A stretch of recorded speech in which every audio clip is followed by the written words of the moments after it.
काग भुसुंडी यानी कौवा, कौवा है। आपको इनके विषय में बताऊं भैया, अयोध्या में जन्म मिला इनको। अयोध्या में गए उज्जैन और एक वैष्णव ब्राह्मण से दीक्षा ले लिए, लेकिन थे शंकर जी के भगत। वैष्णवों से जलते थे, राम जी के भगत से, कन्हैया के भगत से जलते थे। कहते थे कि ये राम, बार बार गुरु जी का अपमान करते थे, लेकिन गुरु जी मुस्कुराते थे, कहते थे बच्चा है बच्चा है। एक दिन उज्जैन महाकाल के मंदिर में बैठकर भगवान शंकर की पूजा कर रहे थे भुसुंडी जी। इतने में गुरु जी आ गए। सोचे मैं तो महादेव की पूजा में बैठा हूं, गुरु जी आए चाहे कोई आए, उससे क्या हुआ, खड़े नहीं हुए।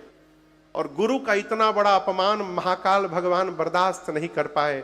आवाज निकली ज्योतिर्लिंग से, ऐ पापी, गुरुदेव के आने के बाद अजगर जैसा बैठा है, जा शाप देता हूं अजगर हो जा। अब तो हाहाकार मच गया हो मंदिर में। उसी समय गुरुदेव भगवान ने स्तुति गाई, नमामि शमीशान निर्वाण रूपम। ये स्तुति उसी समय की है। कहा प्रभु बालक है, अपराध क्षमा करिए। तब भगवान शंकर ने कहा ठीक है जाओ, 1000 शरीर बदलोगे तुम, 1000, लेकिन शरीर बदलते समय तुमको कोई कष्ट नहीं होगा और जीवन में एक दिन राम जी की भक्ति पाओगे और हर जन्म की तुमको सुधि रहेगी।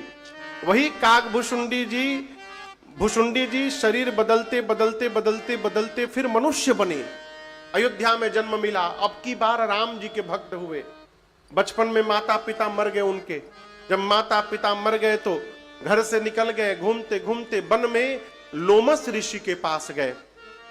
लोमस ऋषि को प्रणाम करके भुसुंडी जी ने कहा कि मुनिवर हमको राम जी की कथा सुनाइए। लोमस ऋषि राम जी की कथा सुनाते सुनाते ब्रह्म की कथा में पहुंच गए, निराकार भगवान की चर्चा करने लगे। जब कथा हो जाए तो भुसुंडी जी फिर बोले हमको राम जी की कथा सुनाइए। अब ये बोले राम जी की कथा सुनाइए, वो सुनाए ब्रह्म की कथा। जब ऐसे कई बार हुआ ना, बार बार बोले राम जी की कथा सुनाइए, राम जी की कथा सुनाइए, लोमस ऋषि को आ गया क्रोध।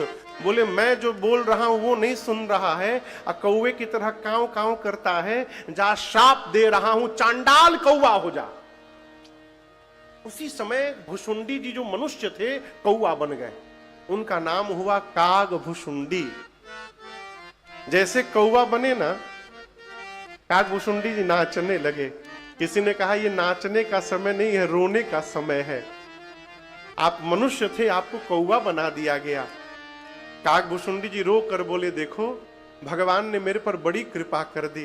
कैसे?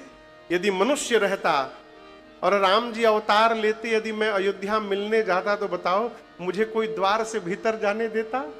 मुझे द्वार पर रोक दिया जाता, कोई मुझे जाने नहीं दिया। भगवान ने मुझे कौवा बनाकर पंख दे दिया है। अब किसी से पूछने की आवश्यकता नहीं, मैं उड़कर भगवान के आंगन में उतर सकता हूं। ये भगवान की कृपा हो गई। ये क्या है? भगवान का भक्त वही है जो हर परिस्थिति को भगवत कृपा मान ले। जीवन के हर स्थिति को भगवान की कृपा दर्शन करे, वो भगवान का भक्त। वही काग भुसुंडी जी को राम जी की भक्ति मिली। चौथे घाट पर वो कथावाचक है, कौवा कथा गा रहा है, आप दर्शन करिए। और श्रोता कौन है? पक्षियों के राजा हैं गरुण जी महाराज, वो राम कथा सुनने के लिए आए हैं। ये चौथा घाट है और इस घाट